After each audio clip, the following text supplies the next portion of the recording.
Enquanto o mundo estava focado no Irã, algo mais estava sendo silenciosamente colocado em movimento dentro da Judéia e Samaria. Algo que poderia redesenhar o mapa sem que um único tiro fosse disparado. 34 novas comunidades aprovadas. Armas chegando por rotas desconhecidas e um laboratório secreto de explosivos, encontrado minutos antes do desastre. Tudo isso e muito mais no Judaication de hoje. Bem-vindo de volta ao Judaication aqui na JNS TV. Meu nome é Josh Hasten. Temos ótimas notícias esta semana. O Gabinete de Segurança de Israel aprovou discretamente a criação de 34 novas comunidades israelenses na Judéia e Samaria.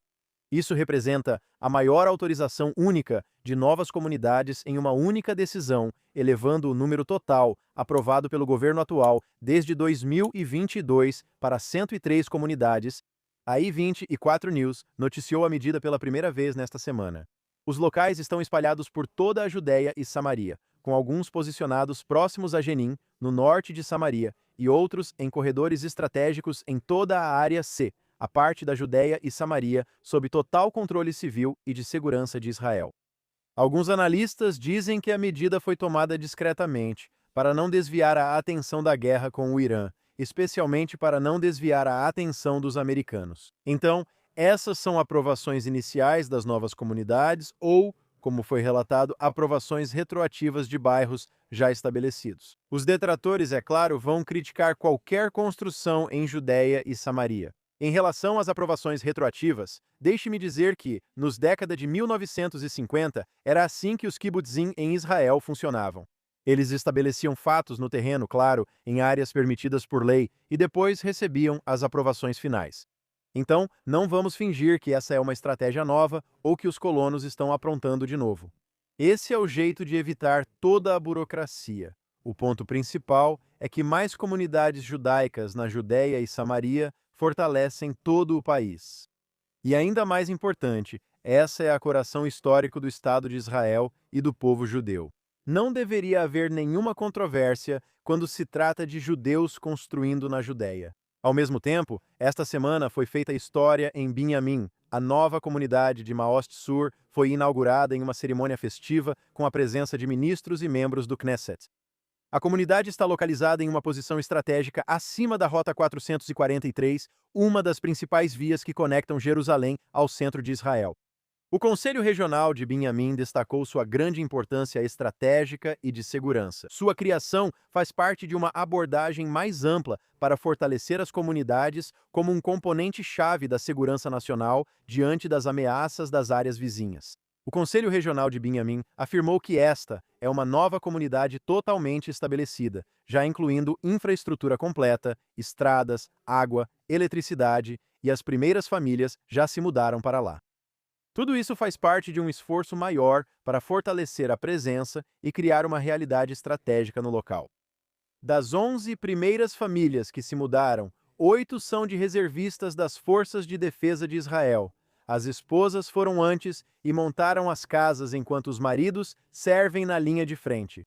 Isso é simplesmente notável. Acabamos de falar sobre a aprovação de novas comunidades e aqui temos o fim desse processo com a criação efetiva de uma nova comunidade na região de Binyamin. Durante essa cerimônia, o ministro das Finanças, Bezalel Smotrich, disse que, quando você está aqui, entende por que isso, no final das contas, significa segurança para as cidades de Modi'in, Rosh Ain e Kfar Saba. Ele disse que Israel tem um braço militar forte com conquistas tremendas. E também há uma fase política decisiva em Judéia e Samaria que derrota completamente a ideia de dividir a terra e estabelecer um Estado terrorista no coração do país. Então, o que a nova comunidade faz? Ela fornece segurança a uma via de tráfego fundamental. Ela adiciona uma camada de segurança às cidades no centro do país, como Modi'in e Rosh Ain. Ela oferece moradia para famílias judaicas no Estado de Israel. Ajuda a evitar um Estado terrorista da autoridade palestina no coração do nosso país. Nunca devemos ter vergonha de admitir que essas comunidades impedem o estabelecimento de um Estado terrorista no centro do país. No entanto, como eu disse antes, aqueles que são contra judeus vivendo em um lugar chamado Judéia não apoiam esse tipo de comunidade. É muito triste ver que eles simplesmente não entendem. Seguindo em frente, as Forças de Defesa de Israel, FDI, disseram esta semana que soldados foram enviados para a vila de Al-Han, ao nordeste de Jerusalém, após um relato de vários suspeitos que abriram fogo na região. Como parte da atividade operacional na área, os soldados prenderam os suspeitos árabes e realizaram buscas durante as quais localizaram e confiscaram uma arma tipo M4 munição e componentes adicionais de armas. A ação integra os esforços das Forças de Defesa de Israel para localizar e confiscar armas em toda a Judéia e Samaria. Vamos lembrar que, em muitos casos, as armas são contrabandeadas pelo Irã através da Jordânia para a Judéia e Samaria e, por fim, para muitas outras partes de Israel. Talvez como resultado da nova realidade dentro do Irã, que está extremamente enfraquecido, esse tipo de atividade diminua significativamente. Ao mesmo tempo, as FDI anunciaram ter desmantelado esta semana um laboratório de explosivos em Tulkarm, cidade controlada pela Autoridade Palestina. Na operação, soldados encontraram artefatos explosivos improvisados, como 200 bombas de tubo, extintores de incêndio destinados a serem usados como cargas explosivas acopladas a veículos, grandes cilindros de gás com potencial para serem usados como explosivos plantados sob veículos, e 50 quilos de outros materiais explosivos. As Forças de Defesa de Israel afirmam que o laboratório produzia esses materiais para atacar soldados das Forças de Defesa de Israel e, Deus me livre, realizar ataques contra civis israelenses. Graças a Deus descobriram esse laboratório e, claro, graças a Deus pelas Forças de Defesa de Israel. Minha preocupação é quantos outros desses laboratórios existem dentro da Autoridade Palestina, nossos supostos parceiros de paz. Essa é a verdadeira questão. Infelizmente, muitas vezes, na Judéia e Samaria, uma arma não é necessária, e os terroristas que vivem sob a Autoridade Palestina usam pedras como arma preferida. Hatzalah Judéia e Samaria, Organização de Primeiros Socorros, documentou esta semana uma tentativa de assassinato no norte do Vale do Jordão. Uma multidão árabe atacou agricultores na região. No incidente, um morador judeu ficou gravemente ferido ao ser atingido na cabeça por uma pedra.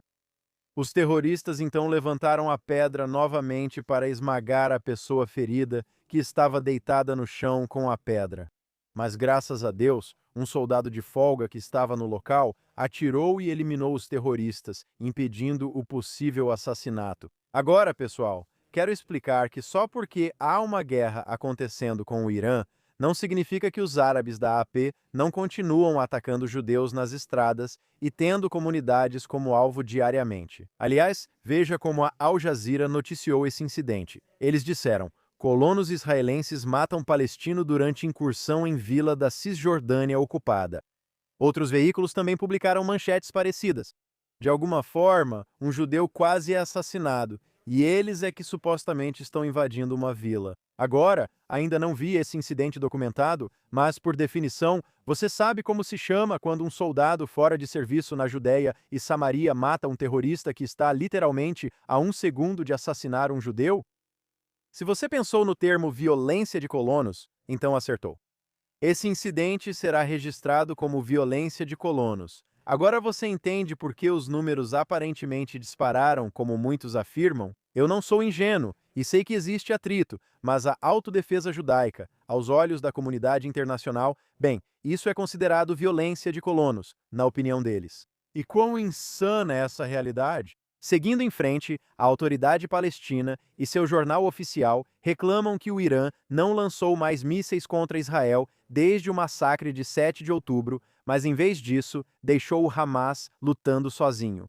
Isso de acordo com um novo relatório da Palestinian Media Watch, a importante organização de pesquisa que documenta o que está sendo dito na mídia árabe e na sociedade palestina sob a Autoridade Palestina. A Autoridade Palestina argumentou que se o Irã realmente se importasse com os palestinos e não tivesse abandonado o Hamas, o resultado da guerra de 7 de outubro teria sido diferente. Em outras palavras, a Autoridade Palestina está reclamando que o Irã não disparou imediatamente mais mísseis contra o Estado de Israel, em especial logo após ou durante o massacre de 7 de outubro. Na guerra atual, o PMW documentou que a Autoridade Palestina permaneceu em silêncio sobre o ataque americano-israelense ao Irã e condenou apenas os mísseis iranianos que tinham como alvo estados árabes.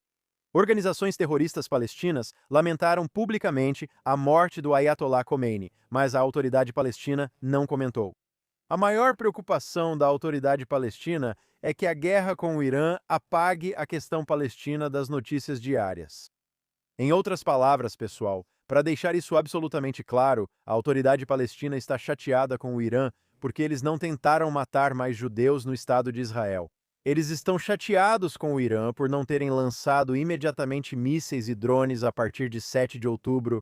Só para que vocês entendam onde a autoridade palestina, nosso suposto parceiro de paz, está nessa questão, o pensamento deles é que não houve mais ataques contra judeus. É com isso que eles estão preocupados. É nisso que eles pensam todos os dias. O Palestinian Media Watch, PMW, também informou esta semana que a prefeitura de Nablus, que na verdade é a cidade bíblica judaica de Siquém, organizou uma exposição com 28 pinturas de pessoas que eles consideram símbolos nacionais, culturais e sociais. Cada pintura era acompanhada por um texto explicativo sobre aquela pessoa.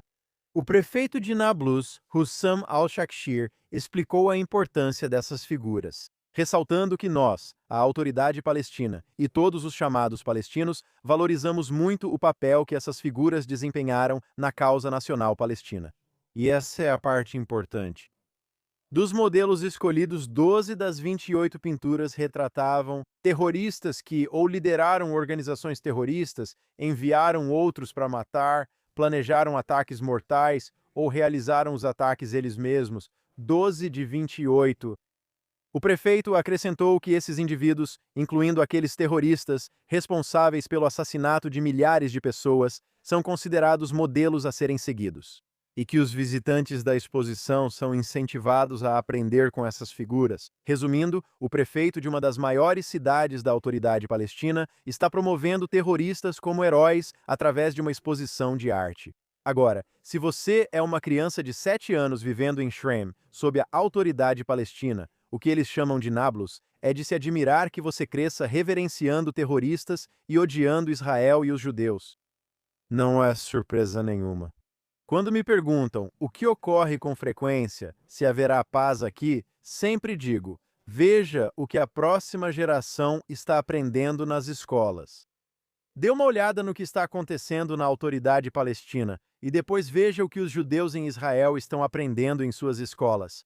É como noite e dia. Ao mesmo tempo, veja o que está sendo promovido na televisão oficial da autoridade palestina. Dê uma olhada no que está sendo ensinado nos acampamentos de verão. E sim, veja o que está sendo transmitido através da cultura local. Você vê um caso como esse sobre a exposição de arte em Nablus e percebe que, enquanto a próxima geração de crianças crescer sob a autoridade palestina com esse lixo, nada vai mudar.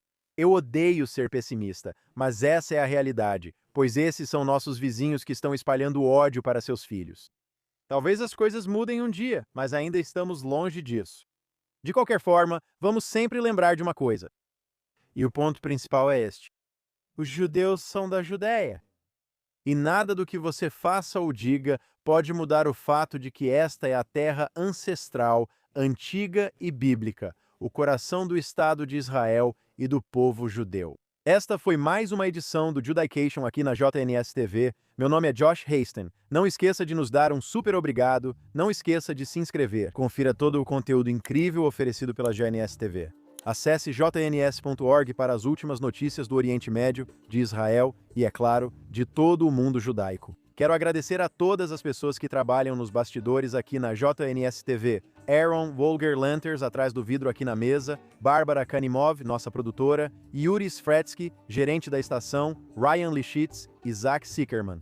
Não esqueça de curtir, dar um super obrigado, se inscrever e ouvir só coisas boas na próxima semana. Sigam orando pelo bem-estar dos corajosos homens e mulheres das FDI que nos protegem o tempo todo. Tenham uma ótima semana e nos vemos na próxima semana aqui no Judaization, na JNS TV.